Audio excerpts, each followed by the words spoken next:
નમસ્કાર ધોરણ 8ના વહાલા વિદ્યાર્થી મિત્રો, આજે આપણે આ વિડિયો લેક્ચરની અંદર તમારું વિજ્ઞાન વિષયનું પ્રકરણ નંબર 9 છે ઘર્ષણ એમનું સંપૂર્ણ એટલે સંપૂર્ણ સ્વાધ્યાયનું સોલ્યુશન આ વિડિયો લેક્ચરમાં જોવાના છીએ.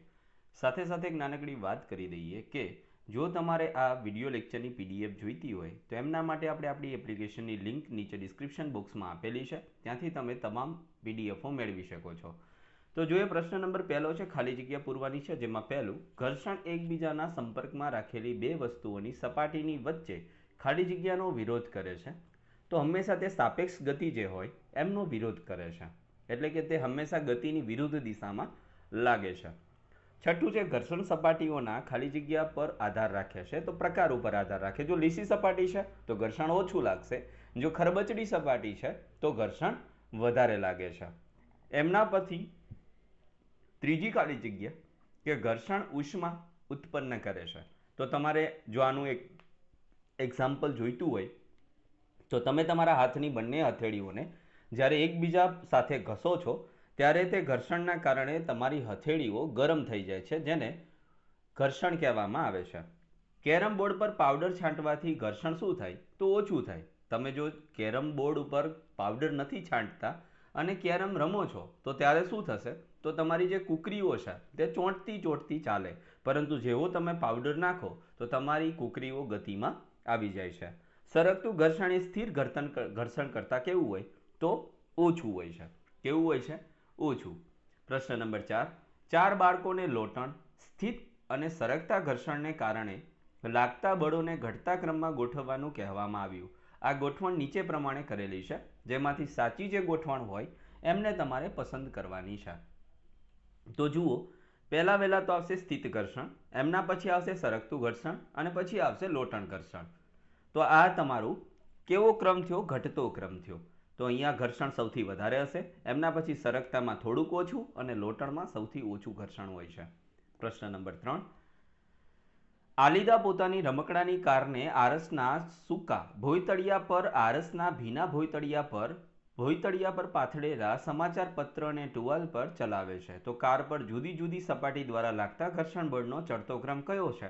તો પહેલું તો આરસનું ભીનું ભોંયતળિયું, પછી આરસનું સૂકું ભોંયતળિયું, પછી સમાચાર પત્ર અને પછી છેલ્લે આવશે ટુવાલ, જ્યાં સૌથી વધારે ઘર્ષણ લાગશે. પ્રશ્ન નંબર 4 છે, ધારો કે તમે લખવાના ડેસ્કને થોડું નમાવો છો, તેના પર મૂકેલા કોઈ પુસ્તક નીચે તરફ સરકવાનું શરૂ કરે છે, તેના પર લાગતા ઘર્ષણ બળની દિશા દર્શાવો. તો માનો કે પુસ્તક નમેલા ડેસ્ક પર નીચેની તરફ સરકે છે, તેથી તેના પર લાગતું ઘર્ષણ બળ ઢાળની સપાટીને સમાંતર ઉપરની તરફ હશે. જો ગતિની દિશા આ છે, પરંતુ ઘર્ષણ કઈ તરફ લાગશે? તો કે આ બંને જે સપાટીઓ છે ત્યાં તમારું ઘર્ષણ ઉત્પન્ન થશે અને ગતિની હંમેશા વિરુદ્ધ દિશામાં હશે. કેવી દિશામાં? વિરુદ્ધ. પ્રશ્ન નંબર 5 છે, તમે સાબુના પાણીથી ભરેલી ડોલ એટલે કે બાલડી આકસ્મિક રીતે આરસના ભોંયતળિયા પર ઢોળો છો. આ ભીના ભોંયતળિયા પર તમારા માટે ચાલવું સરળ હશે કે મુશ્કેલ? શા માટે? તો સાબુના પાણી વડે ભીના થયેલા આરસના ભોંયતળિયા પર ચાલવું મુશ્કેલ થઈ પડે છે, કારણ કે સાબુનું પાણી આરસની સપાટીને વધુ લીસી બનાવે છે. પરિણામે ઘર્ષણ ઘટી જાય છે અને આપણા પગ આરસ સાથે યોગ્ય પકડ જાળવી શકતા નથી અને તેથી આપણે લપસી પડીએ છીએ. પ્રશ્ન નંબર 6, સમજાવો કે રમતવીરો ખીલ્લીઓવાળા બૂટ કેમ પહેરે છે? તો ખીલ્લીઓવાળા બૂટ પહેરવાથી જમીન સાથેની બૂટની પકડ એ મજબૂત થાય છે, એટલે કે બૂટ અને જમીન વચ્ચેનું ઘર્ષણ વધી જાય છે. તેથી રમતી વખતે કે દોડતી વખતે રમતવીર જમીન પર લપસી પડતો નથી. આટલા માટે તે લોકો ખીલ્લીવાળા બૂટ પહેરે છે. ત્યાર પછીની વાત આપણે કરીએ તો પ્રશ્ન નંબર 7 છે, ઇકબાલને એક હલકા બોક્સને ધક્કો મારવો છે અને સીમાને તે જ ભોંયતળિયા પર એક ભારે બોક્સને ધક્કો મારવો છે. કોણે વધારે બળ લગાડવું પડશે અને શા માટે? તો સીમાને વધારે બળ લગાડવું પડશે, કારણ કે ભારે બોક્સનું વજન બળ વધુ હોય છે, તેથી તે વધુ જોરથી ભોંયતળિયાને દબાવે છે, એટલે કે ભોંયતળિયા પર વધુ દબાણ લગાવે છે, જેના લીધે વધુ ઘર્ષણ ઉદ્ભવે છે. તેથી સીમાને ભારે બોક્સને ધક્કો મારવા માટે વધુ બળ લગાડવું પડશે. પ્રશ્ન નંબર 8 છે, સમજાવો સરકતું ઘર્ષણ એ સ્થિત ઘર્ષણ કરતાં ઓછું હોય છે. તો વસ્તુને સ્થિર સ્થિતિમાંથી ગતિમાં લાવવા માટેનું જરૂરી બળ એ સ્થિત ઘર્ષણ બળનું માપ છે. આનાથી વિપરીત વસ્તુની અચળ ઝડપી ગતિ ચાલુ રાખવા માટેનું જરૂરી બળ એ સરકતા ઘર્ષણનું માપ છે. બે સપાટીઓના ખરબચડા ભાગોના જોડાણને કારણે ઘર્ષણ લાગે છે.